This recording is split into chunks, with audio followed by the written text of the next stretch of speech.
Habían transcurrido 14 años del gobierno del general Jorge Ubico Castañeda, quien convertido en dictador gobernaba a Guatemala con puño de hierro. Para 1944, en general los historiadores consideramos que Guatemala era un país, primero, pequeño. Digamos, en cantidad de población no llegábamos ni a 3 millones de habitantes en todo el país, ¿verdad? La ciudad de Guatemala más o menos andaba por 280,000 habitantes. Es como para que nos situemos, ¿verdad? Hoy solo Misco tiene el doble de habitantes, digamos. Entonces sí podemos considerarnos un país pequeño. Y como ya lo dijo alguna vez el historiador Piero Gleijeses, Guatemala era considerada como una especie de finca o aldea de Ubico. Así la tipificó él para 1944, para dar a entender que gobernar Guatemala no era tan complejo, dado que era una gran finca y que tenía un terrateniente llamado Jorge Ubico. Cuando una persona abandona el poder, lo hace siempre movido por 3 factores, digamos. Hay un envoltorio externo. ¿Qué está pasando a nivel internacional? ¿Qué está pasando a nivel mundial? Luego viene el contexto social que le rodea y luego cómo se percibe él a sí mismo. Digamos, a nivel internacional, ubiquémonos, ¿verdad? Para junio del 44, ¿qué está pasando en el mundo? Es el final de la Segunda Guerra Mundial. Ya se pronunció la Carta del Atlántico, donde se está hablando de las libertades, la lucha contra la tiranía, contra los gobiernos fascistas, etcétera, etcétera. Y entonces hay una gran conciencia en todo el mundo occidental, abanderada por supuesto por Estados Unidos, de que es necesario hacer esa lucha, pero no solo en el frente, allá en las luchas en Alemania, en Italia, Japón, sino también en el plano cercano, en este caso en la sociedad guatemalteca. Entonces, Ubico realmente la tiene difícil porque hay ya un despertar de mucha gente que ya no quiere eso y que quiere más bien transitar hacia la vía democrática. Entonces se le cierra el primer anillo, digamos, ¿verdad? El segundo es socialmente, lo que lo rodea a él. Él estaba acostumbrado a gobernar al país, como decimos, como una finca. Pero ¿qué pasa cuando ese círculo, incluso los más cercanos, los más allegados, empiezan a tomar distancia del presidente?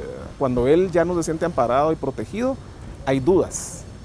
Él ya ve que los más cercanos colaboradores no es lo mismo que al principio y entra en una serie de incertidumbres al respecto, ¿verdad? Además, está notando la participación masiva de la población guatemalteca que nunca se había visto. Y solo en el 44 él está observando que en las calles, frente al palacio, frente a la casa presidencial, pasa la gente en silencio muchas veces, demostrando el descontento que tienen. Eso lo va acercando, el segundo anillo. Y el tercero es el mismo. ¿Cómo se siente él después de que ha estado gobernando casi 14 años de forma continua y aparentemente podía seguir a un siguiente periodo? Él ya no tiene la misma fuerza. La fuerza que lo acompañó en el principio cuando andaba recorriendo Guatemala en sus famosos viajes, ¿verdad? Recordemos que él viajaba por todo Guatemala y se internaba ahí hasta con su gabinete de gobierno. Eso ya no fue posible. Ya en ese momento él ya no andaba en esos viajes. Era una persona mucho mayor, por supuesto, ya no tenía la energía. Y entonces él mismo empieza a cuestionarse por qué tiene que seguir en el poder. Ya todo se le está cerrando y no le queda otra salida más que dar un paso al costado. La madrugada del 20 de octubre en la ciudad de Guatemala se vivió una intensa guerra desde todos los puntos. Algunos de los ataques que se vivieron ese día fueron la toma del cuartel de Matamoros y la destrucción parcial del castillo de San José. Pero para entender lo que sucedió ese día es vital remontarse a algunos meses antes. 25 de junio de 1944, un grupo de mujeres manifestaron en la iglesia de San Francisco. Las autoridades respondieron enviando caballería. En un disparo murió la maestra Chinchilla.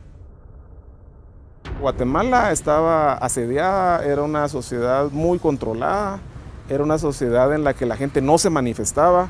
Por ejemplo, ahora cuando vemos lo que ha pasado en las calles, en las plazas en el 2015 y este 2017, tenemos que tener claro que lo que pasó en el 44 fue algo inusitado, ¿verdad? Había habido manifestaciones en los años 20 cuando se votó a Estrada Cabrera, pero de ahí hay que esperar esos casi 24 años para que la ciudadanía salga otra vez.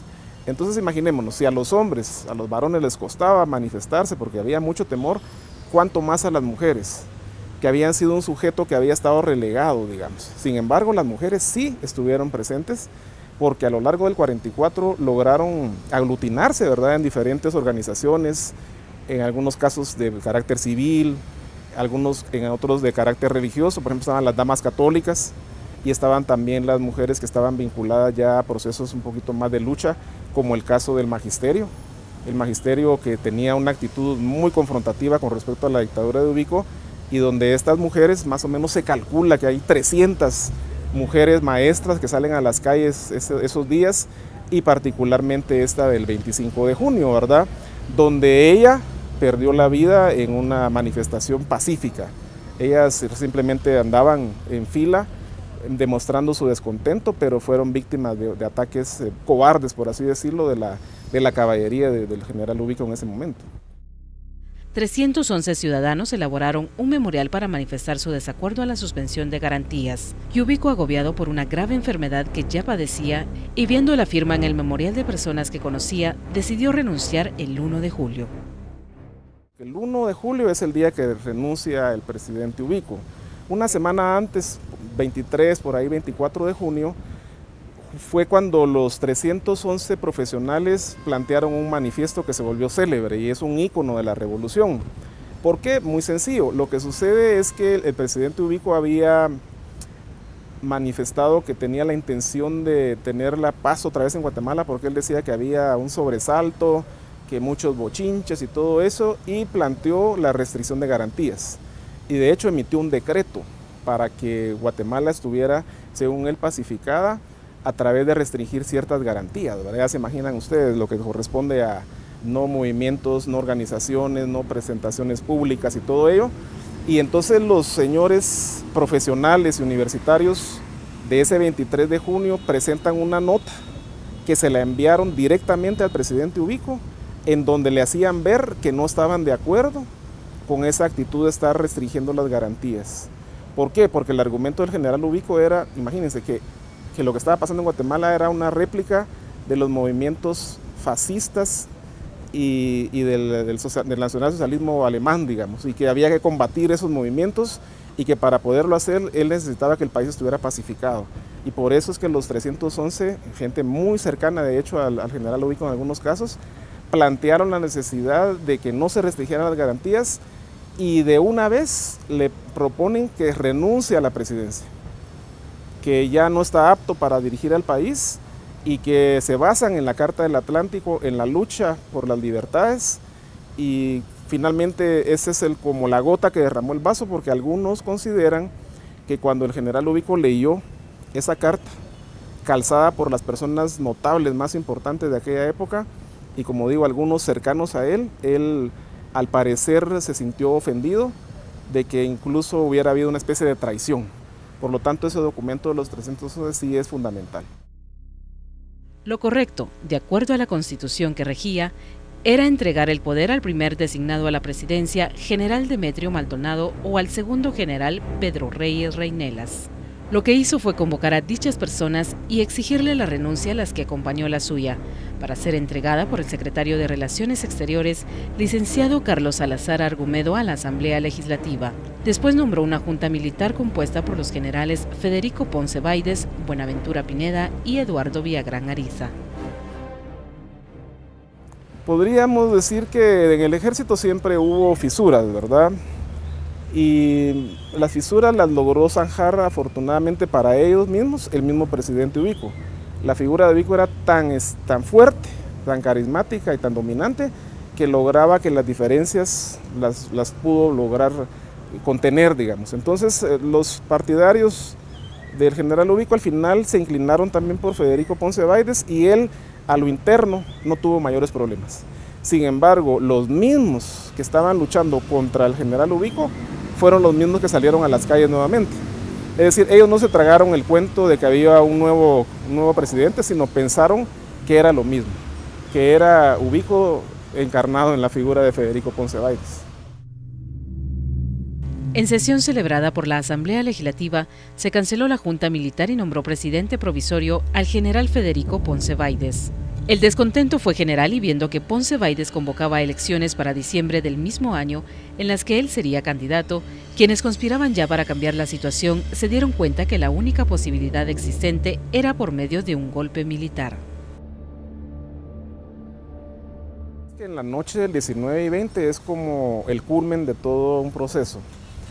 La revolución, para tener éxito, tenía que tener el control de las armas, levantarse, por supuesto, no era solo de dar discursos, no era solo de manifestarse, porque el gobierno de Ubico hubiera podido aguantar la presión, si no hubiera, el gobierno de Federico Ponce Bailes hubiera podido aguantar la presión si no hubiera sido por el tema del alzamiento.